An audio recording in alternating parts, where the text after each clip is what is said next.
All right, so today we're going to be talking about habits, and more specifically, the type of habits that will ruin or kill your success. So these have helped me, and they're shown to also help others. So I think they'll probably be best for you to either implement, or if you have done them, to do them more frequently. Now, the first one for me is the most common, and it's procrastination. Now, procrastination happens for a couple of reasons. Um, One is obviously, just the basic laziness, but a few others could be, for example, if you're just not sure how to pursue a certain project or goal, or if the environment that you're in isn't very effective. Now, for me, typically the way I work is I try and do my work in blocks. Additionally, I'll probably block out, 2 or 3 minutes, get the work done, and then move on to an next activity. I found this worked the best because it hits the ground running.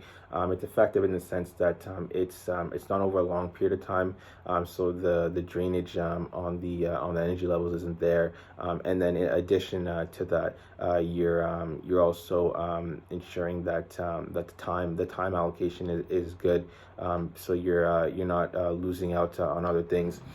Now, with this being said, I think it's probably best to create some sort of a schedule, and also repeat it daily, because um, habit breeds contentment. So if your schedule is all over the place, then you're less likely to be committed. But at the same time, if it's every single day, let's just say, for example, in the span of Monday to Friday week, Monday, Wednesday, Friday, then you're definitely more likely to go ahead and commit to it. I found this to be pretty good, just in the sense that if other things come up, then you already have that time set out, so it's a little bit easier for you, in the sense that it narrows down the list. So if uninterrupted things come up, then you can kind of just make sure that they're there for a different purpose, and just make sure that it's there for the future, and not kind of dictating what you're doing presently.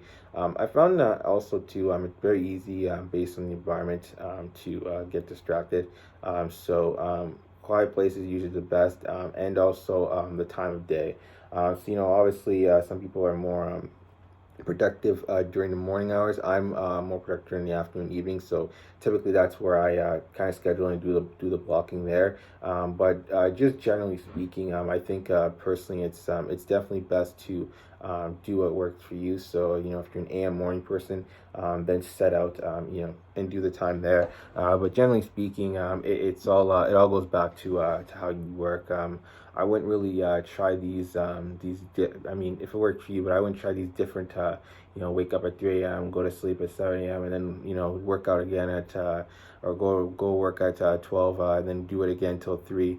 These kind of things, they just kind of play with your nervous system, and then at the end of the day, you're left more fatigued than you are productive. I think the balance towards the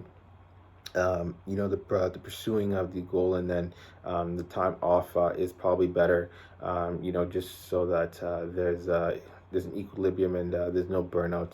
Burnout probably is like the worst thing that can happen when you're just consistently overworking yourself, and it's not really any overall progress being made, because as the days go by, instead of getting more energy and more production, you really just end up more tired than you were before.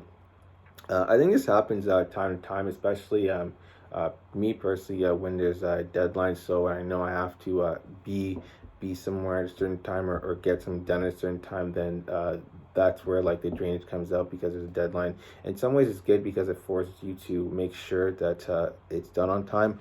But on another front, it really could be bad for you, because and your body as well, because then it takes time to rest, and make sure you get that full recuperation going. So it's kind of needs to be taken with a grain of salt, and based on your own schedule, and not what you read somewhere, or heard somewhere else.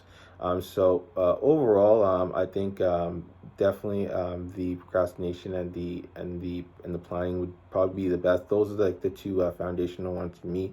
But getting over that roadblock is probably going to happen a lot sooner. Like the sooner you implement, because the only elimination to procrastination is the action. So the sooner you can act and make that a habit, then it's probably going to be better for you in the long run.